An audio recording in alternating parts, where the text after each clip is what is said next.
Greetings. It's the lady, back with another life lesson. And before I get into today's life lesson, I just want to say if you are the type of person who enjoy learning from other people's successes and failures, then this is the growing community for you. So please go ahead and subscribe and also like this video and also share it. Listen, we're going to get right into it. So I fasted. I fasted from January 6th, if I can talk, to February 6th, which is 31 days.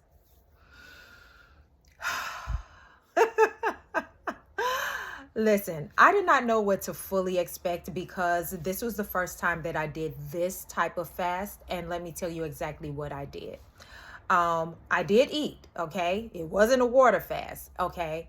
But what I did was target areas that I had become like the wild west in, okay? So first of all, I cut out all sugar. So no cookies and donuts and cakes and pies and all of that good stuff. And I tried to cut out sugar, period, meaning that, in a lot of condiments and that type of thing, there's sugar in these unsuspecting places. So I tried to be mindful of that as well. Number two, no fast food, okay? That had become an issue for me, okay? So no rolling through. And by default, I actually didn't end up eating any fried foods because I really don't fry on my own very much when I'm at home. So no fried food. No cheese. That was something that I added personally for myself because cheese is a thing for me. Okay. So I did no cheese. And I also, as far as drinking, as far as liquids, I only did water, only drank water. Okay. So that was the main perimeter of what I was cutting out. So if you think about it, it's a lot of things that I could still eat.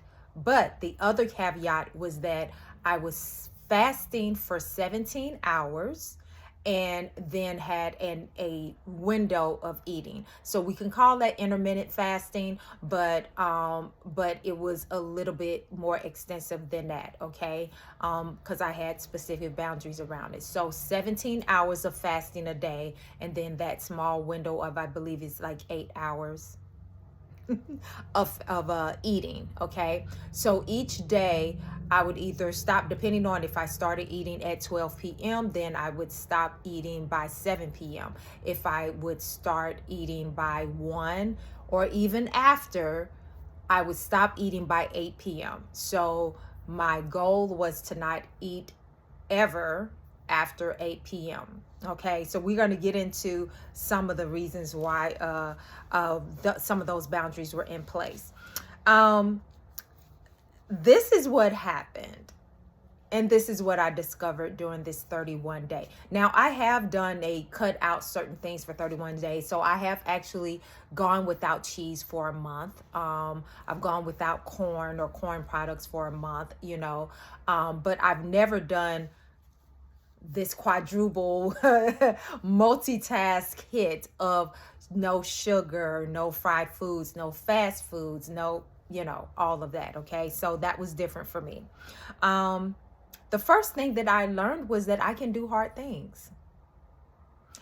And sometimes you have to remind yourself that you can do hard things when you have started kind of maybe slacking off on discipline in different areas of life. Food is one, and dare I say, small yet important area that you can push yourself in the direction of, I can do hard things. I can do whatever I need to do. I can be disciplined. I can be disciplined. And sometimes you have to force yourself, force your body, your temple, into a reminder that you're not in control. Your taste buds are not in control. Your gut is not in control. you have jurisdiction over your body. And I had to remind myself of that. Okay. So that was the first thing that I learned out of this 31-day fast experience. Number two, what I got out of the fast was that I broke bad habits that I had picked up. Um, as I said, I built the fast around, and I kind of piggybacked on a minister that I follow. I'm not calling names because I don't even want to hear it. Okay. But I piggybacked on, a lot of churches and ministries, they do fast at the beginning of the year. I knew I wanted to do a fast slash detox on multiple levels. So when I heard this particular minister saying that he was calling his group, his church, on a fast, I was like, it was confirmation that I was going to join him, and then also add on, my personal tidbits that I wanted to do. Okay. But the bad habits, I had developed some habits that do not serve me. Okay. One of the major habits that I have had kind of picked up was late eating late. If I was, in rehearsals, or, just out late or working late or whatever. And because I'm in this different world of now, I'm not on a regular 9 to 5 schedule. My days can be flipped upside down. Okay. I can literally be, not doing any work for the majority of the day, and then spend the night doing work, or I can, there's just, my days are just different. So I would find myself eating and snacking late, and it became a problem. I needed to break that habit. So this fast for me, having the window of no matter what time I started eating, because sometimes I did not start eating until 1:30, 2 o'clock, would not have anything except water until that time. And that wasn't the hardest part for me. The hardest part was the back end, because I had picked up the bad habit of eating late. If you don't know, you really should not eat more than, like, there should be a 2 hour window prior to your bedtime of eating. And honestly, if we're going back to how we are made kind of biologically, and all of the what is that? It's the circadian rhythm or whatever. I may be saying the wrong official word, but basically the way our bodies are made, we were kind of made to rise with the sun and then chill with the sun, meaning that this technology that we have with lights and everything, that really is, it's a blessing, but it's also has caused some things to be thrown off with our biological, the way that we are made as human beings. Okay. So our sleep cycles, our eating cycles, all of those things have changed as a result of technology. Okay. So with that being said, like, I would always say, the longer I stay up, the more I want to eat. You just find yourself, even if you're not working, if you're just, watching a movie or watching YouTube or whatever, you find yourself kind of wanting to snack and all this kind of stuff. And so I needed to break that habit, and I did. Another habit that I had developed was, and this was a very much more recent thing. Like, I never had a problem. I never drank a lot of, like, pop, or even, I don't even buy juice that often for my home. Now, I'll drink stuff out or whatever, but for my home, the main things on my grocery list would be, I have a water filter, so not even really water, but just like, I have herbal tea, of course. And then I have, like, almond milk, coconut milk, or whatever in terms of liquids. And that would be just, cooking with that, but not me actually consuming it, mainly consuming water, right? But I found myself, and I want to say over the last maybe year, I got in this pattern of, I started really fiending for, like, peachy stuff. So anything peach. anything peach, peach tea, peach Fanta. If y'all don't know, you know Fanta, Fago. Okay, that might be a Midwest North type of thing, but it's pop. It's soda. And I'm not really a pop drinker like that. But I found myself kind of craving anything with peach in it. I would drink the peach kombucha. I love peach kombucha or whatever. That's not unhealthy for you, but I'm just saying that I would start like just more than just water, started kind of craving that. So that was a good plus of committing to drinking only water during this 31-day fast. And that was actually refreshing. So that was something that I had to break. And then, like I said, cheese has been a lifelong issue for me. I really enjoy cheese. And I'm not one of those like connoisseur of different like brie and, these different types of cheeses. I'll try them, but my staples are just the traditional variations of sharp, cheddar cheese, mozzarella, Monterey, Kobe. What's the spicy one? Oh my God, pepper jack. Those type of cheeses I enjoy. I enjoy eating those cheeses. And but cheese can be a bit hard on your digestive system, as well as just blocking up your body, period, your skin, all of those things can be affected and is affected, I would say, by products like cheese and dairy in particular. I don't not have regular cow's milk. I don't drink it. I don't buy it. But if it's in a product, I don't not eat it. Okay? I don't not eat it.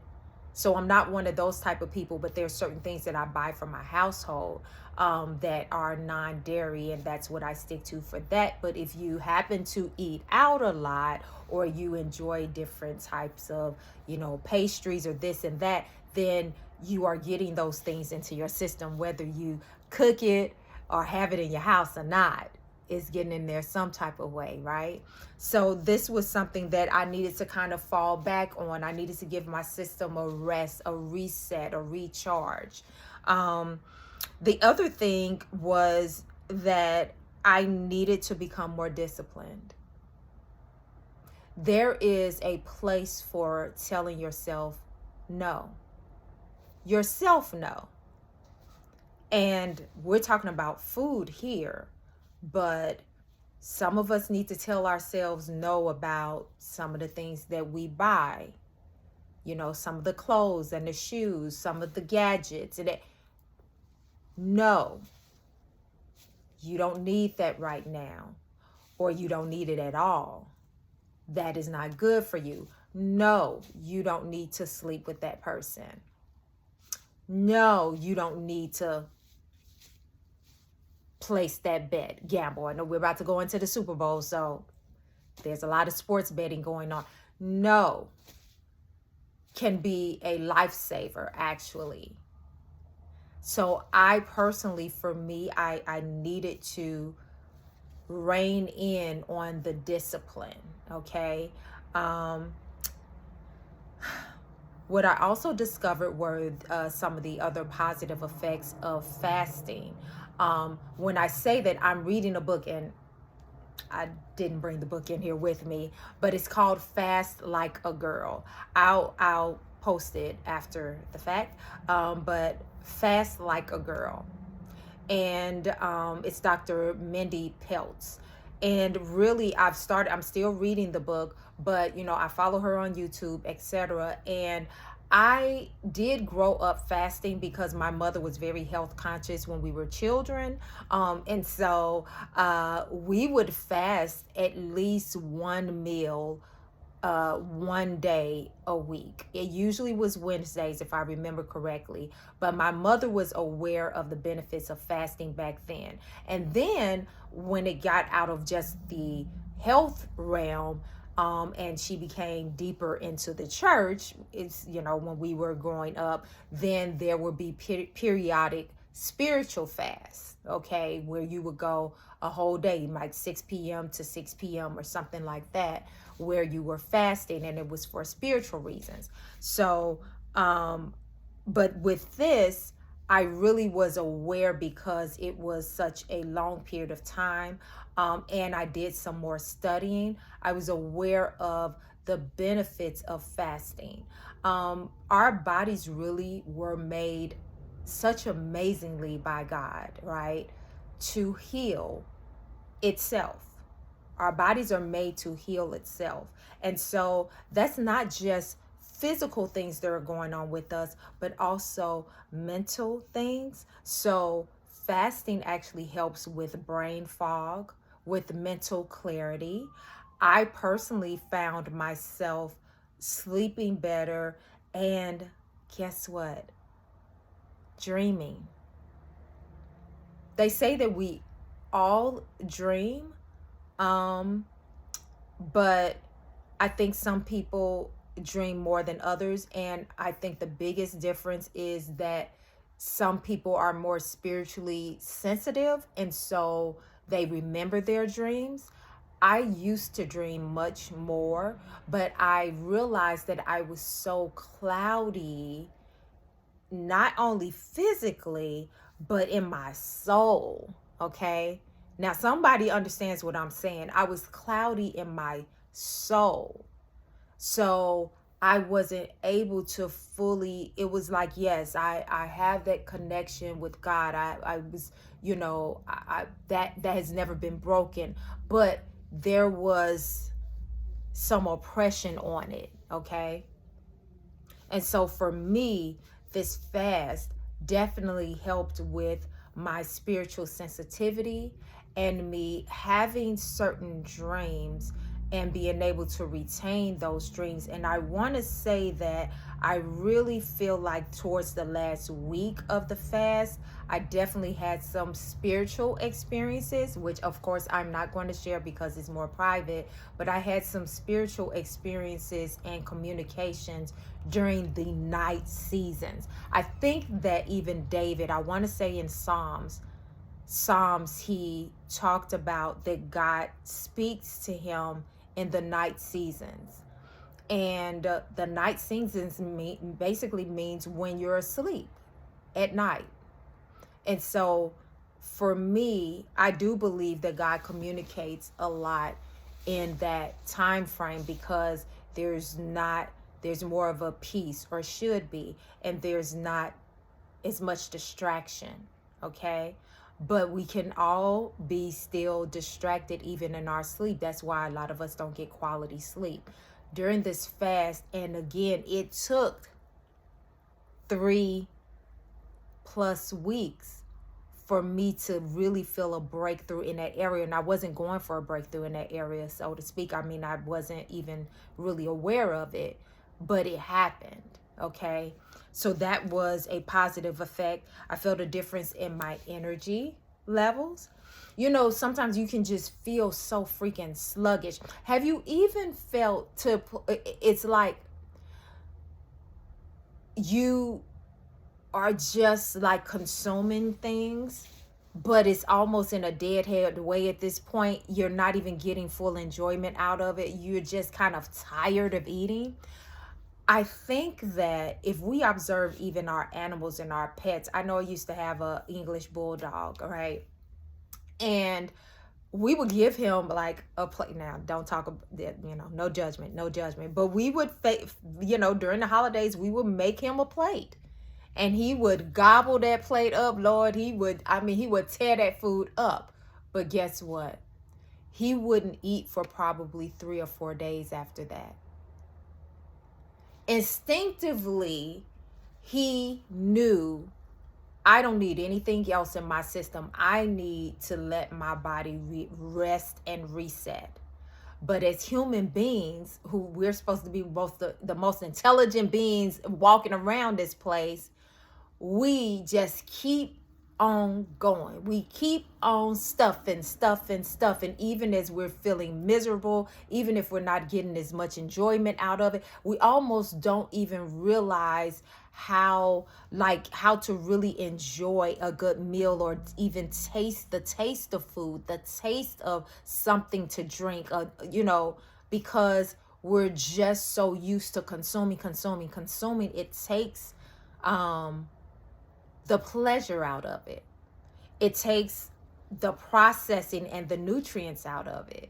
So for me just turning down the plate and not drinking anything not consuming anything but water for 17 hours a day, and sometimes 18 hours a day, not consuming anything but water, it gave my body a chance to feel again, to experience pleasure again, to experience my taste buds coming alive, to actually feel lightness in my step and more energetic and vitality, right? So that was definitely a major part of it. Also, I saw that I gotta get again, and my leg is falling asleep, I'm sitting on it. My focus got a lot better. I felt a lot more clarity. The brain fog and again, if you don't even know that this is how you're walking around because you're just so used to being in this state. If you're used to walking around with a headache or being constipated, if you're used to it, that becomes your norm. And so if you ever get to a place where that isn't the norm, then it's kind of like, oh my God, why did I allow myself to be in this state for so long? That was misery. But I didn't even realize how miserable it was. It's the same thing after you get out of a bad relationship. It's like when you're in it, you don't even realize how bad it is while you're in it. In that darkness, that whatever it is that's so bad about it, until you step into the light and it's like, where have I been? Okay? That's kind of that's a part of it. Now, let me end with saying that what I would do better the next time, and what I would do differently. I would definitely drink more water, because I feel like subconsciously I wasn't as intentional about my water intake as far as getting a specific amount. So for instance, I have this is I think this is a 25 ounce, and this is the Tabitha Brown, her latest what's the name? It is 25.2 fluid ounces. Okay. So if I would be intentional about getting 3 or 4 of these in, then I think that would have been good. But I wasn't conscious of that. So I don't know how much, but there will be days that I could kind of feel like, even though I didn't eat really much food or whatever food I was eating, I could still feel I was off balance on the hydration. So I would definitely be more intentional on my water intake. The other thing is that I am the type, I don't normally even buy bread for my house. It's not that I don't eat bread, I don't have it in the house because I don't want to eat it like that, okay? But for some reason,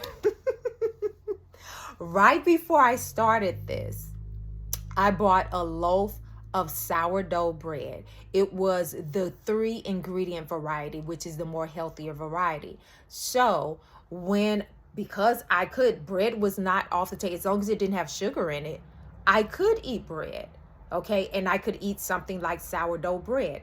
So I did. For the first 2 weeks, I was having sourdough bread. I was having avocado toast, okay? I would make my own avocado toast. That's how I would eat the bread, okay? And then this is a biggie. And this is something that next time it's going to have to be on the cannot have any of it list, just like cheese or sugar, is tortilla chips. I did not cut out tortilla chips. Tortilla chips is an issue for me, just like cheese. So I was eating avocado, and avocado is very healthy for you, okay? But I would be eating my avocado. I would season it up with my cayenne pepper and my garlic pepper and my garlic powder and, all of the things. And I would have my tortilla chips with that. Next time, I would have to add the no tortilla chips on the list of things that I'm fasting from, because I think it would have been much more effective. Even though I feel amazing, it was great. And the other reason why I wasn't super stringent, now with the sourdough bread, I only had that for the first 2 weeks and then I cut it out. I did not have any bread after the first 2 weeks. Okay.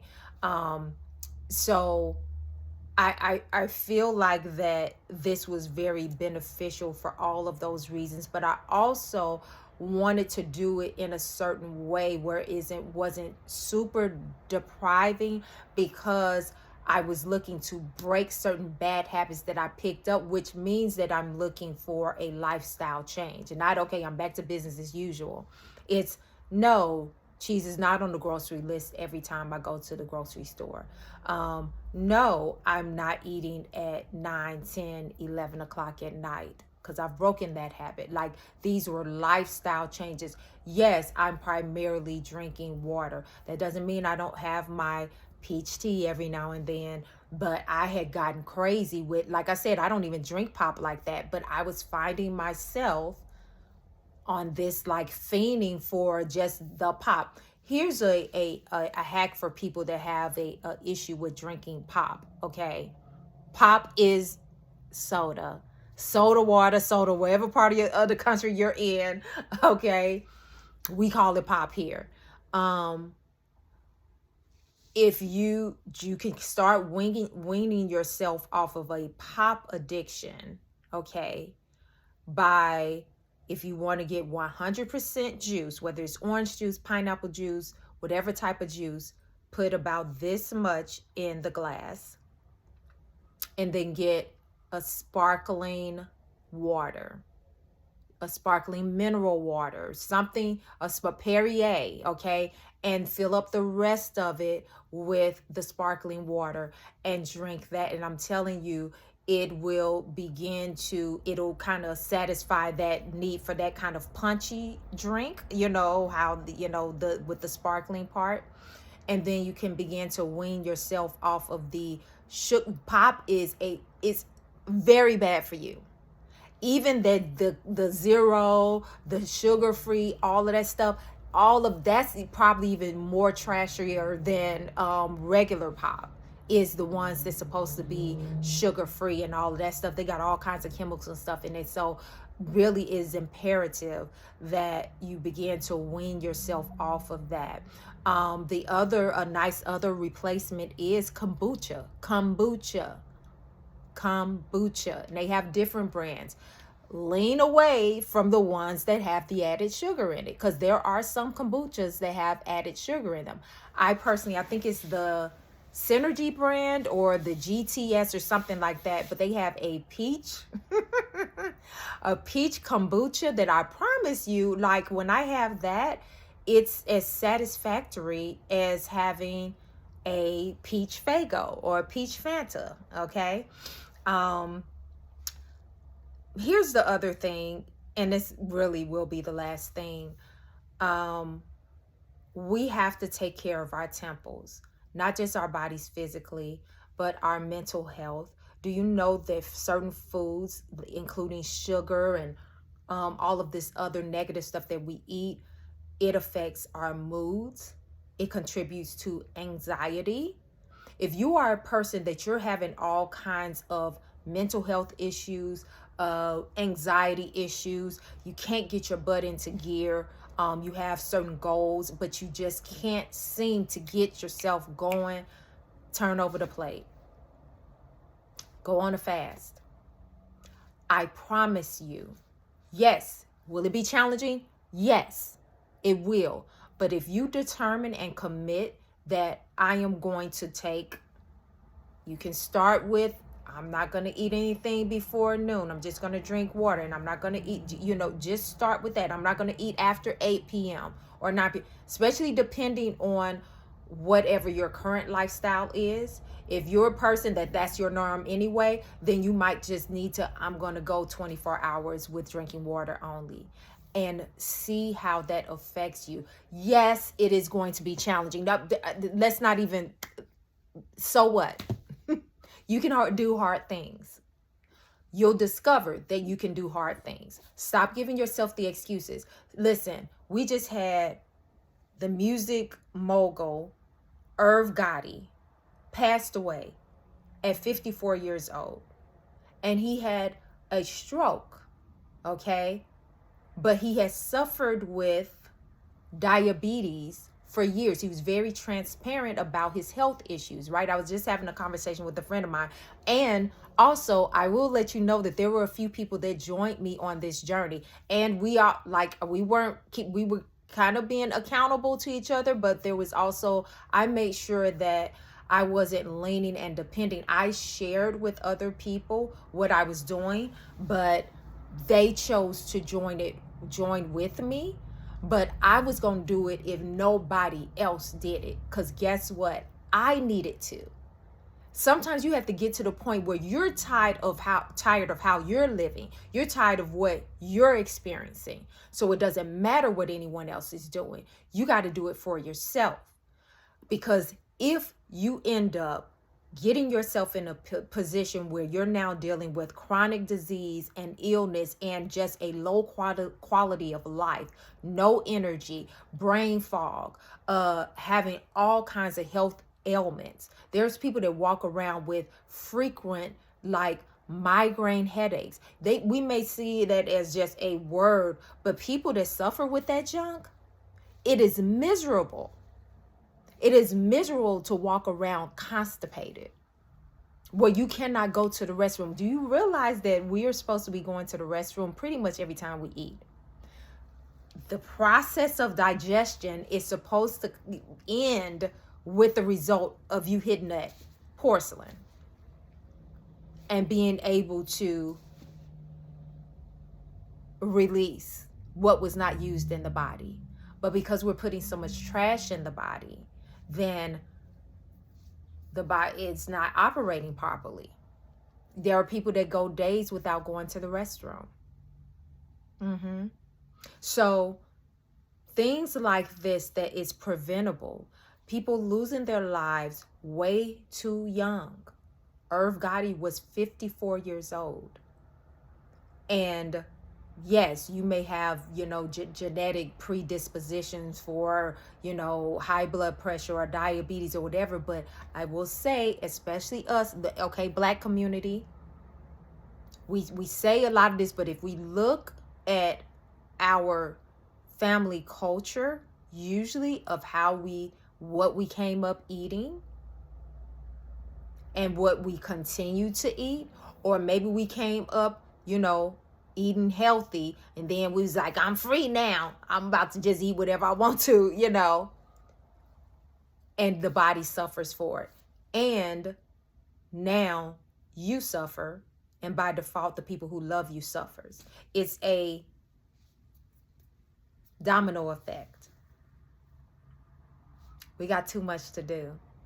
And for those of us who are Gen X, we're young. We're still young. We should not be walking around here creaking and cracking. We don't have to. But if we don't take care of ourselves, and I don't mean this in a way where you got to be, I'm not saying that you got to be vegan or vegetarian. I'm not saying all of that, because I'm not. I enjoy eating. But I'd rather be in a state of mind where I'm in a prevention state of mind, where I can enjoy certain things and on a balanced level, but for the most part, I am feeding my body good stuff, and I'm also giving my body opportunity to reset and rest. If you are constantly eating and you never let your body go hours or even a day without resetting and just flushing out, that's a problem. Do some studying on it and look up that book, Fast Like a Girl. It's not just for girls, even though she tailors it to women, but it's not just for girls, okay? Fast Like a Girl, okay? But there's a lot of resources out there. Study, but don't just study. Our bodies are instinct. I believe God made us with certain instincts. And if we listened and stopped pushing past it, then we will be a lot healthier. And that's what I learned from fasting for 31 days. Leave your comments. Have you ever fasted? And how long have you ever fasted? And what type of fast did you do? Because as you know, that there's a lot of different types of fasts. So don't forget to subscribe. Bye.